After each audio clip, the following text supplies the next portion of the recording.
Quand on regarde, c'est quand même assez étonnant parce que la France Insoumise propose de retirer le délit d'apologie pour le terrorisme quelques jours après la commémoration des attentats du 13 novembre 2015. Donc, malheureusement, ils ajoutent en plus un acte non seulement débile, mais ils ajoutent un acte ignoble. Pourquoi est-ce que c'est un acte ignoble et c'est un acte débile? Parce que tout d'abord, c'est un crachat envers toutes les victimes du terrorisme. C'est-à-dire que toutes les personnes qui sont victimes de terrorisme aujourd'hui ont le droit d'être défendues par cette loi, notamment pour ne pas encourager ce type d'acte et ne pas encourager la répétition de ce type d'acte. Le deuxième point aussi, c'est parce qu'en fait, je pense qu'il y a un point, c'est que les députés insoumis, notamment, ont été souvent condamnés, ont souvent été visés. Notamment à l'époque, je crois que pendant la campagne des européennes, il y avait Rima Hassan qui avait été visée, il y avait aussi Manon Aubry, en tout cas il y avait peut-être Mathilde Panot qui a été visée pour des actes de délit d'apologie du terrorisme. Visé, qui ne veut pas dire d'ailleurs condamné, c'est important. Pas dire condamné, mais c'est parce que ça prend toujours plus de temps, le temps que la justice fasse son œuvre. Donc se pose une question, ça veut dire que est-ce que la France insoumise, petit à petit, ne devient pas le complice de ceux qui glorifient les actes de destruction contre la France et contre les Français? Et je pense que beaucoup de personnes penseront que en fait la France insoumise en fait est davantage porte-parole d'organisations étrangères qui veulent combattre la France et ils glorifient davantage ceux qui veulent combattre la France que malheureusement se mettre du côté des Français, de tous ceux qui ont combattu les actes de terrorisme. Quand on prend les différents propos, les différents points, on a Rima Hassan qui passe plus de temps à défendre les Palestiniens, et c'est son droit, que défendre les Européens et les Français. Chacune de ces prises de position va dans ce sens-là. C'est pas la seule. C'est pas la seule. On a un député qui est fiché S. C'est pas un acte de condamnation, mais il est fiché S. Et il passe plus de temps dans des manifestations étrangères qu'en France. Ensuite, après, quand on prend les profils, il y a un ancien dealer. Et Hugo Bernalicis, qui propose cette loi, était pressenti pour devenir ministre de l'Intérieur. Donc les Français maintenant ont le choix et peuvent comprendre très clairement qu'il y a des partis qui ne jouent pas dans l'intérêt des Français et qui jouent clairement contre leurs intérêts. Et je pense que ce parti en fait partie. Bon, il doit lui dire que... je pense qu'il doit lui dire que le gouvernement Barnier n'est pas à la disposition des groupes parlementaires. Il est là pour agir pour l'intérêt des Français, pas pour les interdictions sectorielles. Donc je pense pas qu'en cas de liste de courses, il faut s'aplatir et se coucher devant les demandes de Marine Le Pen. Vous craignez qu'il le fasse ?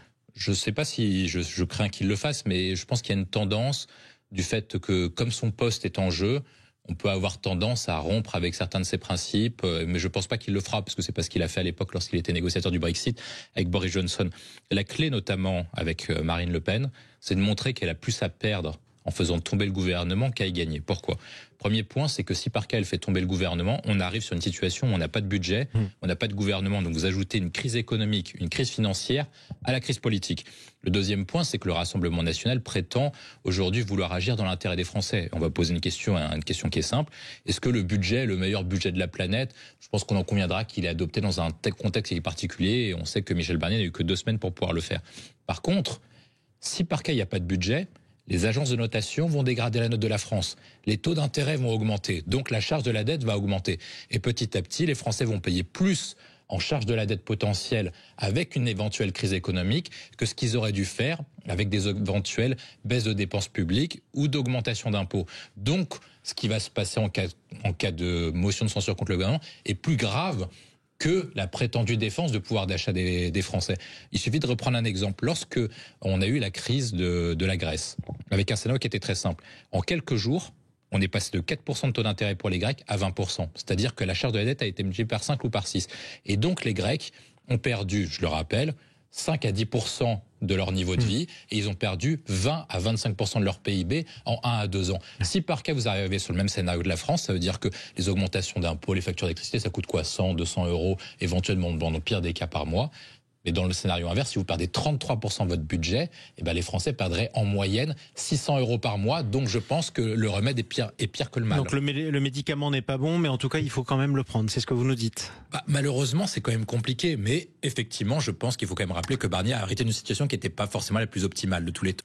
Il y a plusieurs points. Le premier, c'est que, de toute façon, une partie des Français ont voté pour le Rassemblement national. Si par cas on veut pas créer 2 catégories de Français, donc c'est-à-dire des citoyens et des sous-citoyens, il est normal que leurs revendications soient entendues. Quelles ont été leurs principales revendications ? Une partie c'est sur l'inflation, une partie c'est sur l'immigration. Premier point, c'est que, je vais le prendre dans le désordre, Bruno Retailleau a annoncé qu'il allait reprendre une loi sur l'immigration. Donc, le ministre de l'Intérieur a annoncé très clairement qu'il voulait reprendre le contrôle de la politique migratoire. Je pense que ces propos parle à une partie des électeurs du Rassemblement national, et donc se posera la question pour Marine Le Pen si elle veut véritablement agir pour lutter contre les flux migratoires.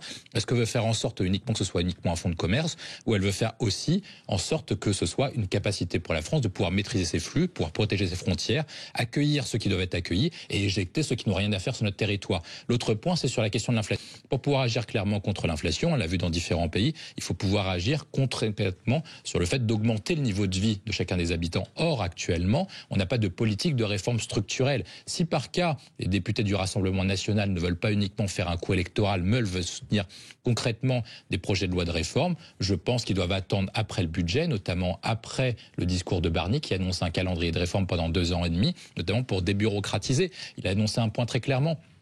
Vous avez des tas de comités théodules, en fait, qui coûtent très cher aux Français, qui produisent aucun rapport et qui ne servent strictement à rien. Est-ce que ces comités ne devraient pas être supprimés ou fusionnés avec d'autres personnes pour faire des économies de fonctionnaires, pour que les fonctionnaires qui soient là aillent plutôt sur le terrain, aller produire des services publics?